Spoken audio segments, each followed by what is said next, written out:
Hello, everyone. I'm Janet Tarantino, author of Dying to See, Revelations about God, Jesus, Our Pathway, and the Nature of the Soul.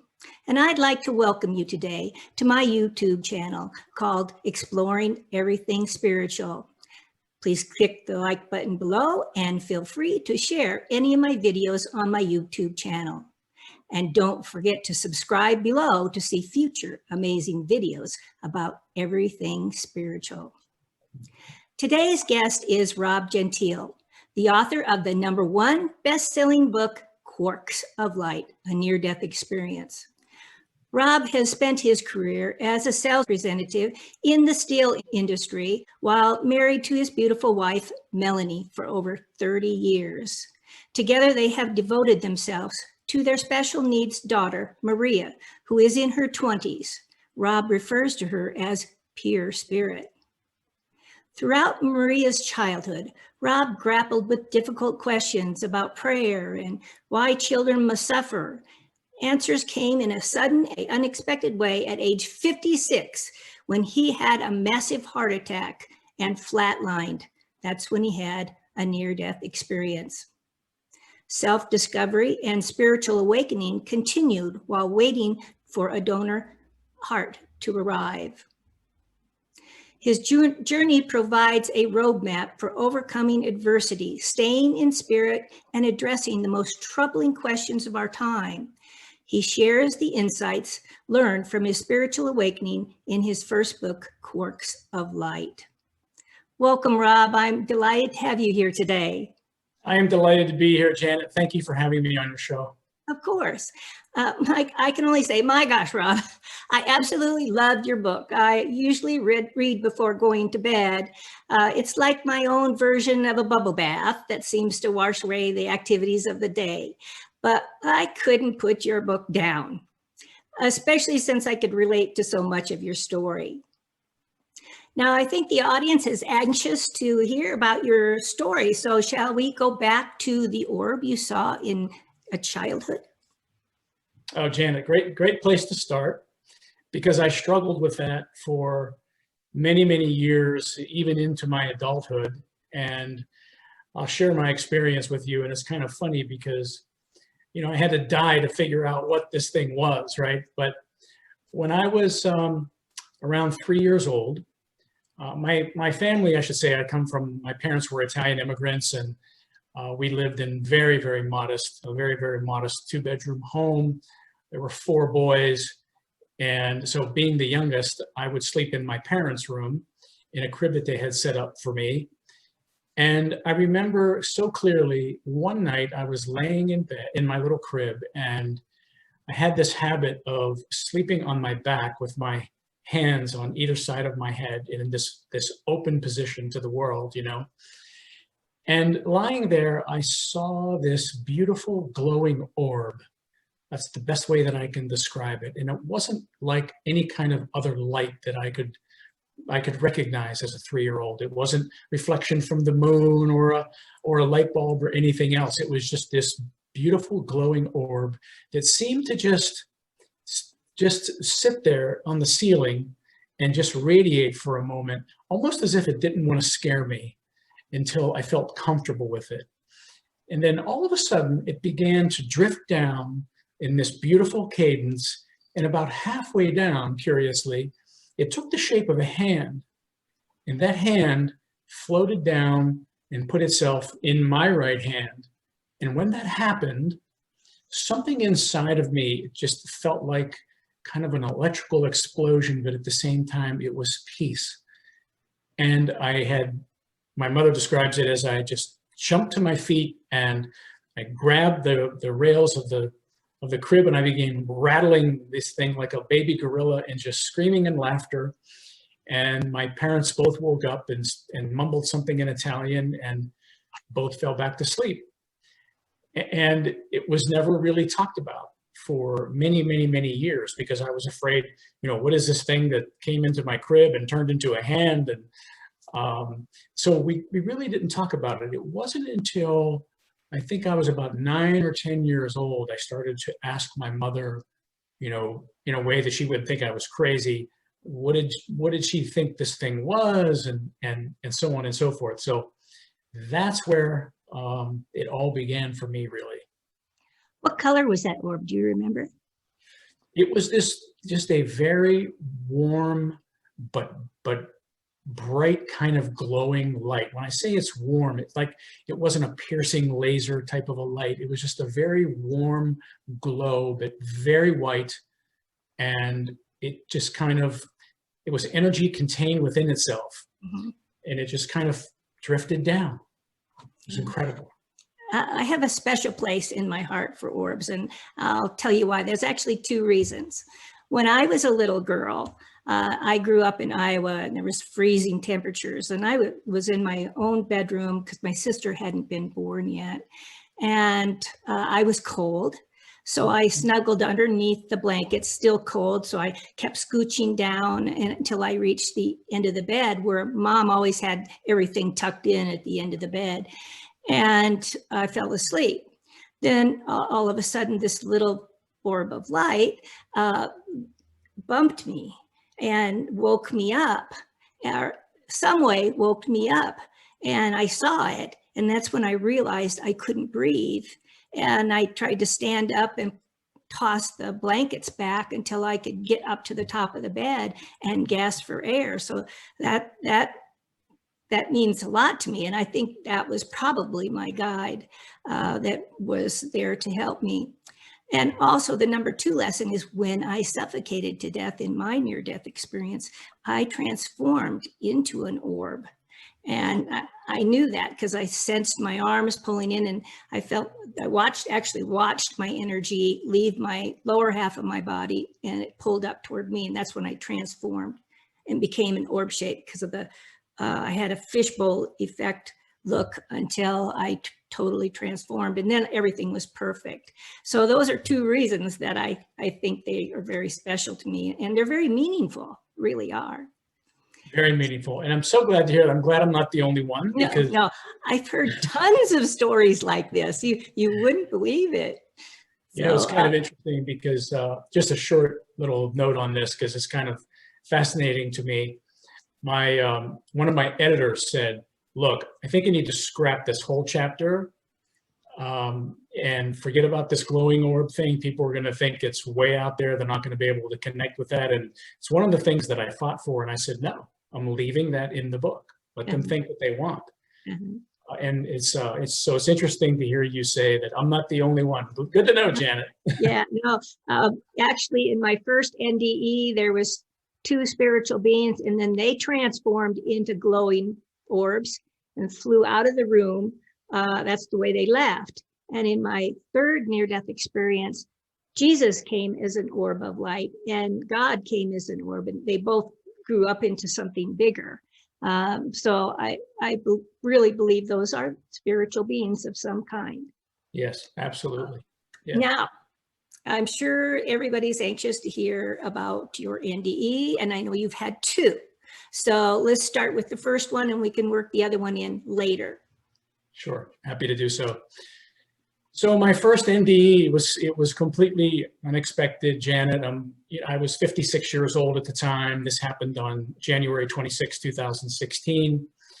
And always been a healthy guy, took care of myself. And I was having this pain in my neck for quite a while. And I was going to see all these different doctors. And it was determined that I had some bone spurs on my neck that were from some sports injuries when I was younger.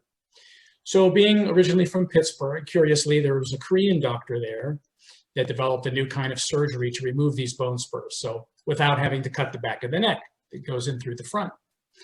So I went to Pittsburgh. It was just a 1-day surgery. You stay in the hospital for 1 night and took the bone spurs off.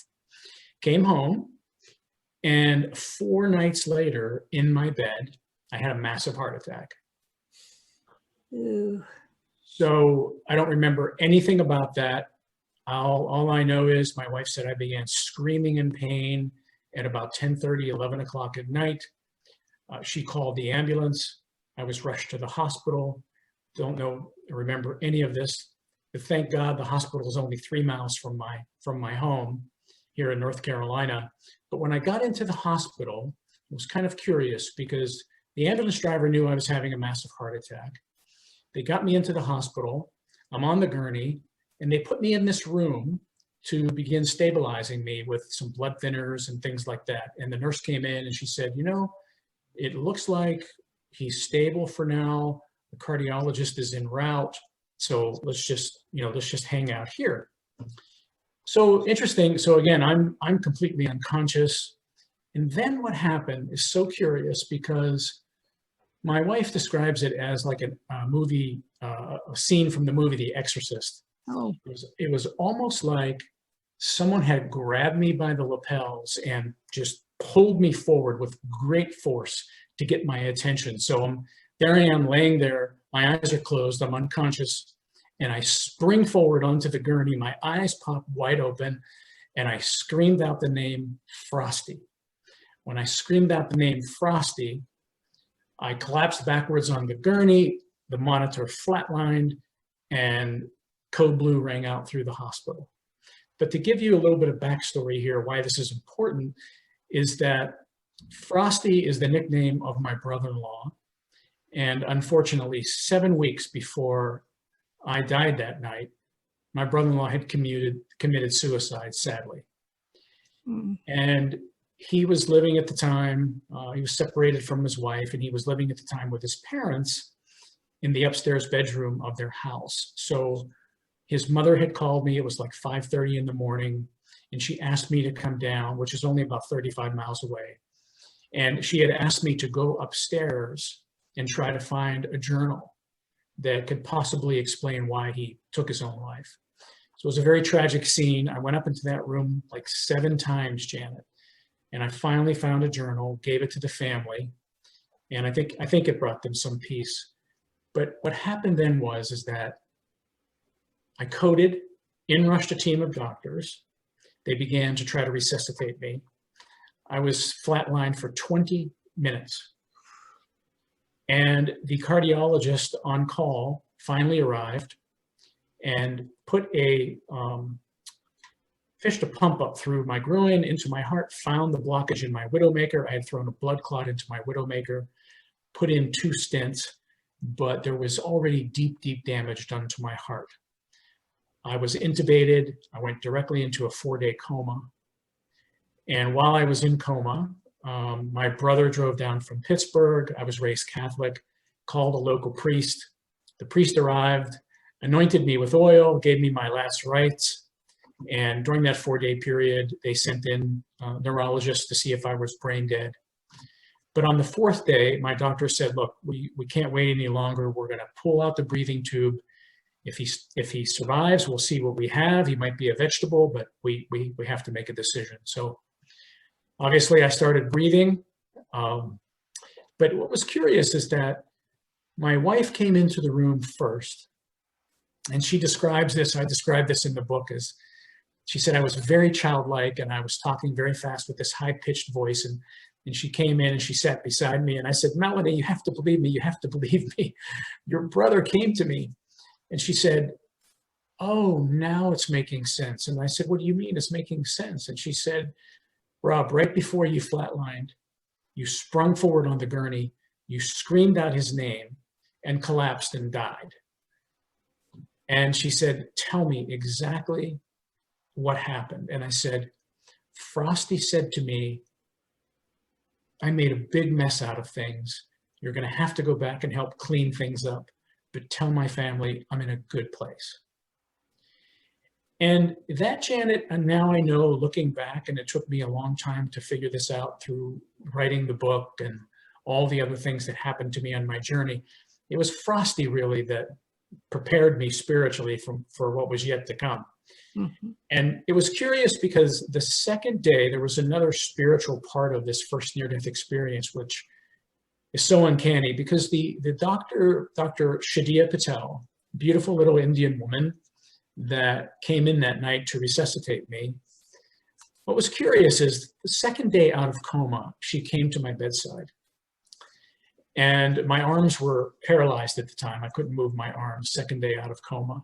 And she sat down beside me and she told me who she was, and she began to tell me how many times she almost lost me, and how wonderful it was to see me alive.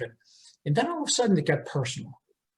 And she began to tell me about how she had lost her faith and how she became a little bit bitter because she was pregnant with her first child. And 6 months before the child was born, her father was just living to see this child's face. They were very close and they could almost read each other's thoughts. And unexpectedly, he had a brain aneurysm and he passed away. Mm-hmm. And while she was telling me this story, I was wondering why she got so personal, doesn't know me. It struck me because when I was out, I heard a male voice enter the room while she was working on me. And this male voice kept saying, "Don't give up on him. You can save him. Keep working on him. Keep working on him." And it almost brings me to tears now because I was afraid to tell Dr. Patel at the time. But I realized then that it was her father speaking through me. And even though she really didn't hear his voice, it was a spiritual prompting for her to keep working because she worked on me for 20 minutes. I mean, she did everything from the paddles to massaging my heart to, sticking epinephrine in my heart and trying to keep me alive until the cardiologist got there. And so went way above and beyond. And I realized that her father had something to do with that. And it's a beautiful connection that she is a very good friend of mine now. We talk about it all the time. So that was my first near-death experience. It's absolutely fascinating. And I find it interesting that your childlike voice, because, God says, "Come to me as a child." So that might have something to do with that portion of it. So I think so. Absolutely. Great. Now, you started journaling. Was that before all this, or after this experience? Is that when you started journaling? No, actually. So my daughter Maria, who is my hero, actually, and I believe that God's grace saved me because of Maria. So one of the reasons, so I can come back and be with her and help her in this life until she goes home. But because Maria was diagnosed with Rett syndrome, which is a very rare neurological disease that particularly only strikes girls for the most part. It has something to do with a master gene in the brain that gets turned off at about 18 months. And unfortunately, Janet, what follows is it's a lot of nasty things rolled into one. It's severe autism. It's like cerebral palsy. Maria can't walk on her own or feed herself or talk, any of that. So when that happened, I began to journal because it was cathartic for me to deal with this pain, and kind of interesting that because I journaled in a very spotty way in other times in my life, but that's really what triggered me to journal. And it's kind of interesting because now looking back, it helped me so much to write the book, because it's one thing to try to remember something because the memory really does play tricks on us. But when you journal in the moment, it's hard to refute it. And so that habit of journaling followed me through my whole near-death experience in the hospital, and continues on today. No. And they had aphorisms at the bottom of when you journaled at the page? Is that correct? Yes, and what's curious about that is that while I was in rehab, while I was still here in North Carolina, so obviously as soon as I came out of coma, they sent me to rehab for about 2 weeks to try and see, how much they can get out of my heart, which wasn't much, because they ended up putting me in a defibrillator vest, and then after that they had to put a port in my chest to drip medicine on my heart to keep me alive. So what happened was, while I was in rehab, one of my wife's best friends came to visit me, and obviously I had a sudden massive heart attack. I didn't have anything with me, but so in rehab, she came to visit and she gave me a journal that was a Christian-based journal, because before that, my journals, consisted of nothing more than a bunch of, steno notebooks that I would rubber band together, right, in chronological order. So she gave me, ironically, this Christian journal. And I began to use that in rehab. And that journal followed me all the way from North Carolina to where I would eventually go to Chicago to wait for a donor heart. And all through my first year in Chicago, I had to live near the hospital alone in an apartment, because the hospital, once you get transplanted, is responsible for you. So that journal carried me all the way through until I got home. And there were lots of coincidences involved with that journal. I think that's what you're referring to. Yeah, the messages that seemed to be especially for you on that day. Exactly. It was almost as if, and I believe this now, that of course all of these things were preordained. I really believe that God orchestrating all of it, because there were so many times that I had to, look, I was dealing with losing everything. We'd already pretty much given our whole lives to Maria. I had this special needs child at home. Didn't know if I was ever going to be able to work again, if I was even able to live. So I was going through tremendous emotional trauma, as was my wife. And it was kind of like every time that I was about to give up, when I got to the end of this page on the journal, I see this aphorism, and it's like, oh my goodness, thank you for that little bit of hope and inspiration. And it kept on, prompting me to say, hey, what's really going on here? Yeah, absolutely. It was obviously a very trying time. I can't even imagine it. So glad you made it through. So let's go on and talk about the second NDE. Can you tell us about that? Absolutely. So this was in January 26 when I had died. And I tried to get a heart everywhere. I tried to get a heart. There were several clinics here in North Carolina, Florida. I had written letters. I had visited several clinics, and same thing, hearts are in very short supply. We really can't help you. We'll put you in this device called the LVAD, which, just spins your blood around and possibly can keep you alive, maybe not. So I was about to give up, actually, and turns out, this is kind of like a Hollywood story. I work for a privately held steel company that's based in Chicago. And I was about to resign from the company when I called my boss. I told him what was going on. And he said, before you do anything, let me speak to our owner. And I said, okay, well, that's fine. So I didn't know at the time, Janet, but the owner of the company that I work for happens to be on the board at the University of Chicago Medicine. He's a philanthropist, donates quite a bit of money to the University of Chicago. And he found out about me, and he called me one day. And he said, Rob, I heard about your situation, and this doctor is going to call you from the transplant team. Listen to what he has to say, and you tell me what you want to do.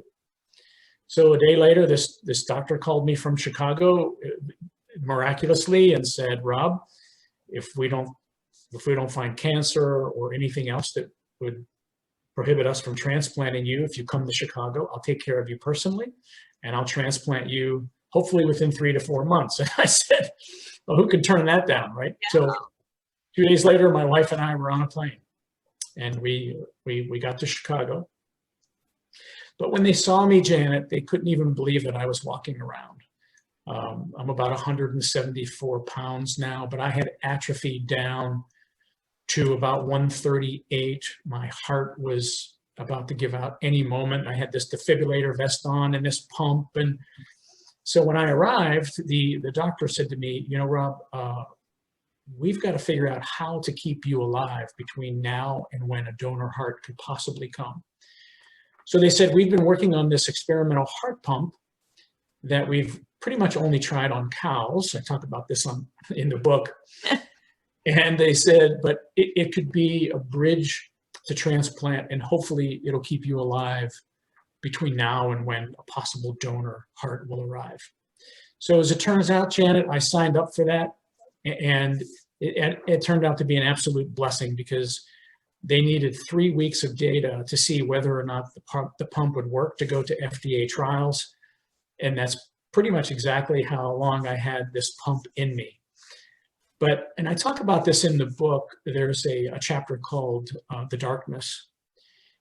And I had this pump in me, and I had some other medical issues that I don't want to spoil for the reader. They can figure this out when they read the book. But I was at the end of my life, and ironically, before this podcast, I sent a copy of my book to the heart transplant surgeon in Chicago, who's world famous, and he read it while he was on vacation last week in Miami, and he actually called me Sunday, and he said, "Rob, I can't tell you how incredible your story is, and I have to tell you something too." And I said, "Well, what's that?" And he said, "You were in much dire shape than we wanted to make you aware of, because we didn't want to affect your attitude. We didn't want you to give up. But," he said, "you pretty much were going to die within the next day, and that donor heart not showed up." And it really confirmed what had happened to me then, Janet, because I had this incredible moment of dark night of the soul. It just seemed like all the dark forces were attacking me. And this storm was raging outside my 8th-story window at the University of Chicago. I had this room that overlooked Lake Michigan. I could see Lake Michigan in downtown Chicago from my room. And that night, I got so weak and so depressed that I resigned my soul. And I cried out in the middle of the night, "Do with me what you will." And I didn't know that I was that close to death. But when Dr. Juvenandan called me Sunday, now I realized how close I was. But when I cried out and released my soul, I was taken up in that instant to a place that I describe in the book as like I was standing in the middle of nowhere. And I describe it as the first thing that I experienced was it was like standing in the middle of nowhere, and how it's akin to looking outside an airplane on a clear day, an airplane window, and you could see everything. It's a crystal, clear blue sky, but you're really seeing nothing at all. And that's what first happened to me when I was in that place. I'm standing there in the middle of nowhere. I'm looking down on this green atrophied body with all these IVs coming out of me, this pumping my heart. And yet I can see myself suspended in the middle of nowhere in the same hospital gown, but I'm whole and I'm perfect. And I'm looking around like, what is going on? And then what's curious is almost simultaneously, I saw and became part of this gigantic interactive web of twinkling lights. And the best way that I could describe this is that we know what a neuron in the brain looks like from science class. It has a nucleus, and it has these tentacles that weave together, and it looked like that, like it was made out of trillions of neurons, and inside the nucleus of each one of those neurons was a tiny spark of light, or what I call quarks, because I came to understand later, which is where the title of the book comes from, that these quarks are the smallest building blocks of matter, and all quarks are made of light. And I understood when I was in that place that each one of those lights represented a life, and that we were all connected. And while I was in that place, I realized that this was a message of unity and oneness. And standing there, becoming part of this interactive web, I saw that there were some parts of the web that weren't as bright as others. Some were dark. And I understood in that moment that if I hurt myself, I hurt everything connected to me. But if I loved, the light would spread. And in that moment, I realized the value of every life, and that this is how God creates. He creates with light. And it's the light that heals and transforms us. And light is the energy that God uses. And I realized this all in this place. And it was just such this incredible experience, these downloads that were happening. It was almost as if my entire being was made of sand, and someone picked me up and threw me into this wind that scattered me across this timeless, infinite universe. And I understood everything in a flash, almost as if all I had to do was observe, and any question that I ever had about anything was answered.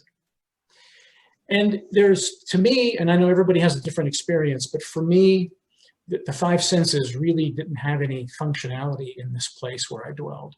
I couldn't smell anything. I couldn't taste anything. You know, language, thought was actually communicated telepathically. It was kind of like I couldn't hear anything, but when I had a question, it was answered in a way that I understood it immediately. And that was the first part of that experience in what I call the ethereal. And the most beautiful part of that whole experience, Jan, and there's so much more to it. I had a life review of myself and the mistakes that I had made in my life, and saw that I was forgiven for those things. And there was a life review of some of the nurses that I had made negative assumptions about. And I saw their lives kind of regress in high speed. And anytime something happened that was like violent in nature or a bad personal choice, it's like the movie stopped for a second so I could see what this watershed event was that helped them become who they were today.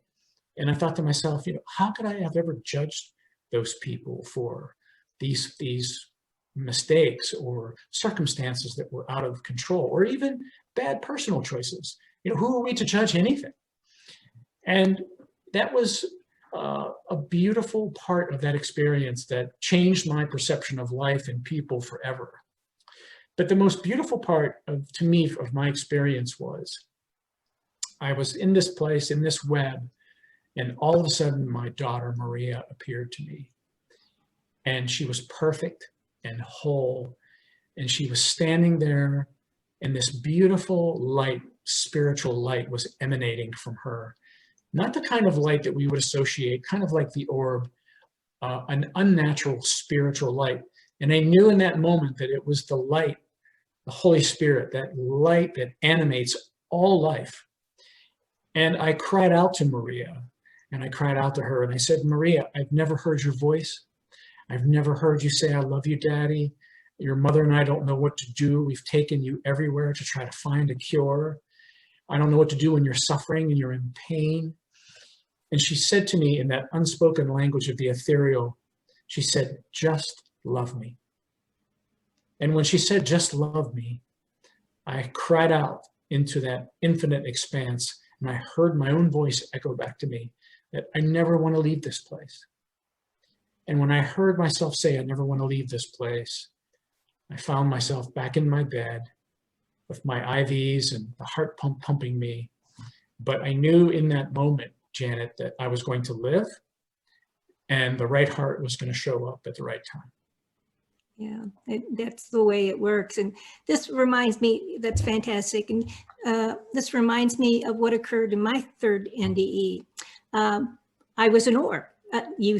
Life starts as that spark. And after I left my body, I transformed into the orb, and I also glowed. So I was, again, one of those sparks that you were talking about. Yeah. Yes. And then there was also another similarity. Didn't occur, actually, there's two, didn't occur during the NDE, but, you know, God doesn't quit talking to you. He keeps doing that. Yes, right. After these kind of experiences. And I was up in the heavens, out in the universe, looking down on the earth with God. Actually, there was more people there, but the other people had left, and I was left behind. And I asked him, he had manifested for me in the shape of a man, but he was a giant of a man. And I couldn't see his face because he wouldn't let me see his face. Right. I asked him, what's it all about? And he lifted his right hand into the air and he said, behold. And then all these sparks of light zoomed by that were different dimensions. It might have been, I know they were other dimensions, but it was similar to your web, but they just kept going in all different directions. And it was fantastic. And I said, when I watched this, I said, oh, I get it. it's all about math. And I believe that was in your book too. And it was at that moment that I knew God is quantum theory, that works with matter. And he probably is quantum theory in its entire essence. And he can just, by a thought, create whatever he wants. You know, that's such a great point, because I had that same experience. I could see these mathematical equations kind of just hanging in the air. And you're talking about a guy who had to get a tutor to get through high school algebra, you know what I'm saying? And all of a sudden, you know, and I know this is hard for people to understand, because what happens is that when you come out of that experience, and I think this is the way God wants it, just like you said, God wouldn't let you see his face. God, these mysteries are what our entire faith is built upon. And you come back and you start losing these details. And I remember lying in bed, just so frustrated that, you know, I'm searching for my journal. I'm about half dead. And I could not write down things fast enough, because they were just fading away with every second that passed. And I believe that that's the way that God wants it. Because God is omnipotent. There's only one God, and nobody's going to know these things until God wants you to know. It's just the way it is, and we have to accept that. I think one thing he does leave a lot of us with is being able to see the bigger picture of life, and how we're not supposed to judge. Because I had a judgment review too. I had they wanted to know. He had a spiritual panel of beings that wanted to know what I learned about judgment, and I explained it to him, and everything showed across the heavens. But I knew that I had misjudged some people, and I told them why I knew. But they also made it known that they brought my love of my life into my life from the other side of the world for this particular judgment lesson, because he took me to places where then I could see and capture the fact that I had misjudged people. And I think his work, he's very creative, don't you think? Yeah, I mean, absolutely, because we're each given these lessons and that's why I think God is so personal. We're each given these lessons that we need at the right time to evolve. Because, like I say, I had to die to figure this out. I don't recommend it to anybody, but that's how I had to learn my lessons. Yeah. And Maria, I'm sure I've heard, and I'm sure this is true, people that come through difficult situations like that to teach everybody are a higher spirit than a lot of others, because they're doing this for others to learn, at their own loss. That's quite amazing with the daughter that you have. So you, when you got your heart, you started to do a lot of research on hearts, right? And you learned some pretty interesting things. Can you tell us about that? Sure, yes, fascinating stuff. It actually started when I came out of transplant, because this heart was beating so strong in me. It was almost like, I talk about this in the book, it was almost like whoever this person is was just demanding all of my attention and consuming my entire being, because I was holding on to the bed rails because that heart was beating so strong, just kind of like demanding for me to research this. And I really believe, and I still believe today, that this person wanted me to know who they were and that they had a story to tell. So it's kind of interesting, because when I got out of the hospital and moved into my apartment in Chicago, that is where I began all of this research. And I went to, there's an organization in California called the Heart Math Institute, which is pretty well known for this kind of research. And it was kind of curious, because I had asked my doctor in the hospital a lot of questions about this. Hey, what's going on? And I feel so differently, which all these things are to be expected. But it was in the hospital that one of the doctors, who actually is responsible for going out to get the heart, it wasn't my surgeons, started to tell me about the heart and how it has its own brain, and that the brain in the heart is, of course, the first thing that develops in utero. It's the heart that develops first, not the brain, because the heart obviously has to pump blood and oxygen, to the developing fetus. So what happens along the way is and I forget what they're called, but there are certain cells in the heart that begin to communicate with the brain first. And a lot of our preferences are stored in this place in the heart.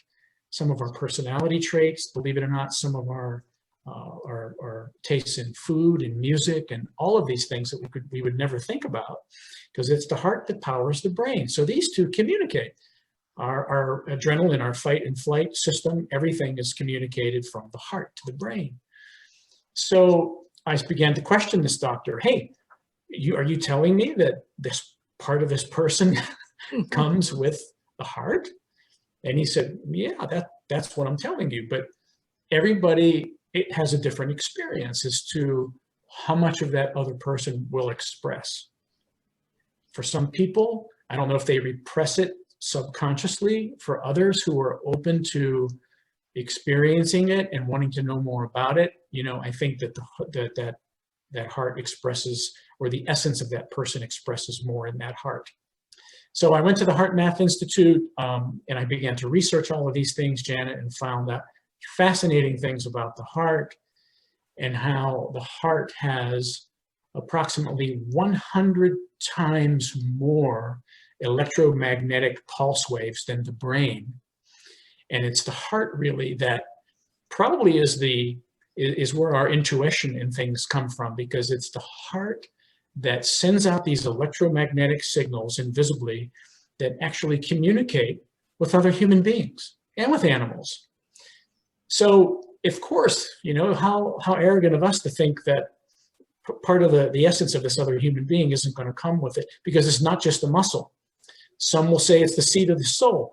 I don't know, because now I'm confused, because what happened to my soul if I no longer have my heart, if I have this other person's heart, right? So it's one of those mysteries. It's a complex thing, but I can tell you that it was a fascinating part of my research and my experience to find out that the heart really is not just another muscle in the body. There's something very mysterious and spiritual about our hearts, for sure.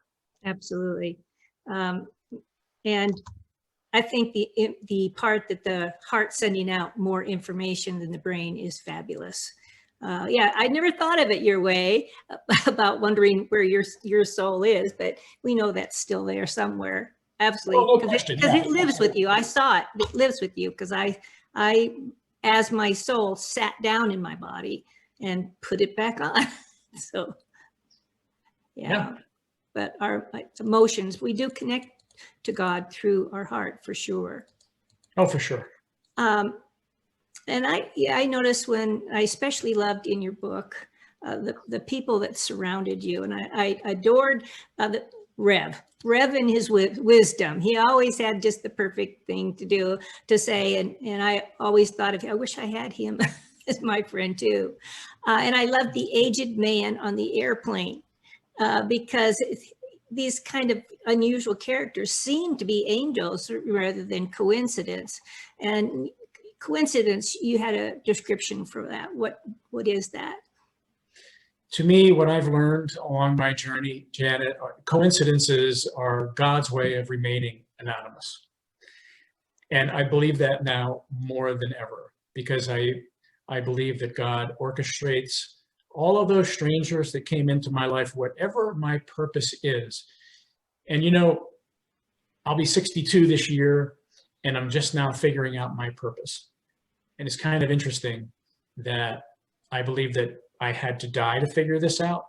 I believe that the heart, the donor heart that's in me, I don't want to spoil it for the readers.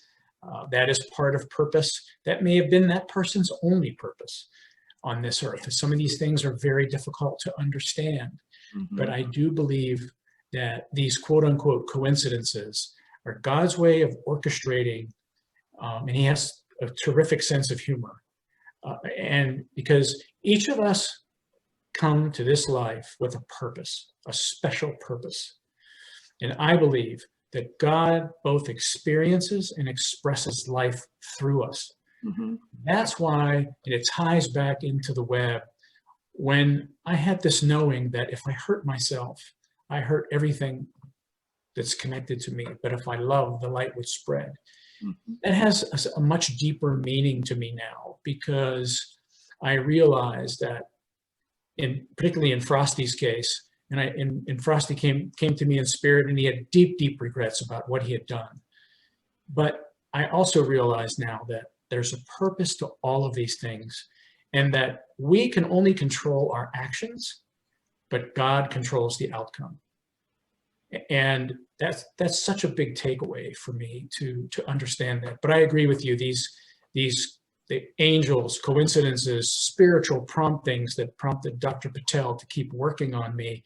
Where do these things come from? Yeah, and I agree with some of them came for that one specific purpose. After my NDE, I picked up skills, I guess you could say, and I was practicing mediumship off of pictures, and it was just practice. And I connected with this young woman. She must have only been 19 or something like that, and so I explained what had happened to her, and she had, because I felt hot and I saw two colors of hair, and she always had a cloud of a darkness around her, only because she was depressed. But she died in a fire. That's where the heat came from. And she told me she knew she wasn't going to be there for very long.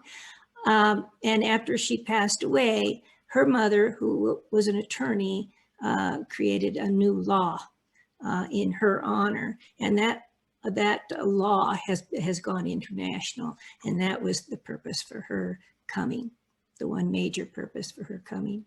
Thank you for sharing that, because it gives credibility when we hear these things from each other, and that's why to share these stories is so important. Mm-hmm. And it took me 3 years to write this book, because I was prompted by the Holy Spirit before I got my heart to share my story.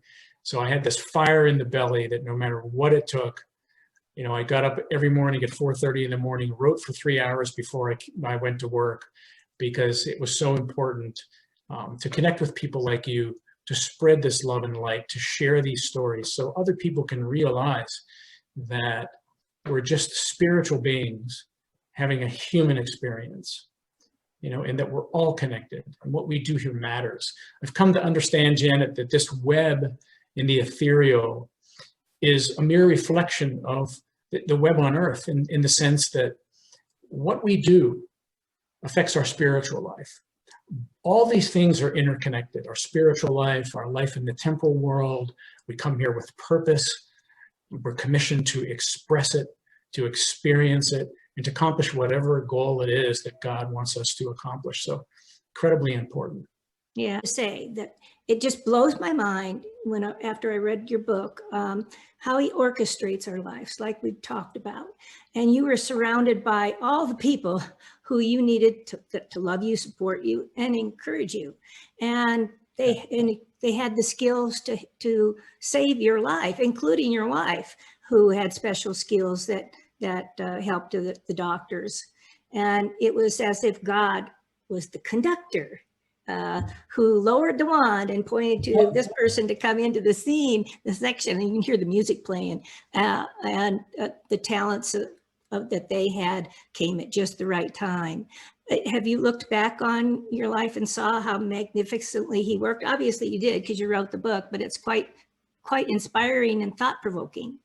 It is, because, and I like the way when you say conductor, that really, it struck a chord with me, wink, wink, because that's how I saw this hand, floating down in my crib, like an orchestra conductor's hand.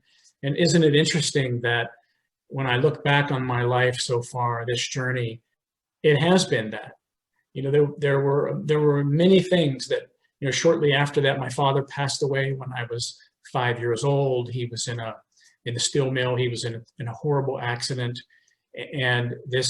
but I knew this glowing orb. I didn't understand it, but I knew that there was something inside me sustaining me. Of course, now I know it was the Holy Spirit. Yes, absolutely. And it sustained me throughout my life, prepared me for Maria's life, which has been a marathon. She's 25 years old now. And then, dying, heart transplant, writing this book. But it's all beautifully orchestrated by God, Janet, for this may be my only purpose, to share my story and inspire others, to open their minds to these possibilities. Absolutely. Absolutely. Yeah. So, well, Rob, this talk was incredible. I thoroughly enjoyed it. But there's so much time that we didn't get to, so much of your story we didn't get to share. So I guess the audience will have to purchase your book and find out the rest. And is there one last thing that you'd like to say before we head out? I would like to say that it's so important to understand that the message I received was one of unity and oneness. And that most importantly, Janet, what I've learned through my experience is that our real identity comes from God. And when we realize that our real identity comes from God and that God is love and light, we can accomplish anything.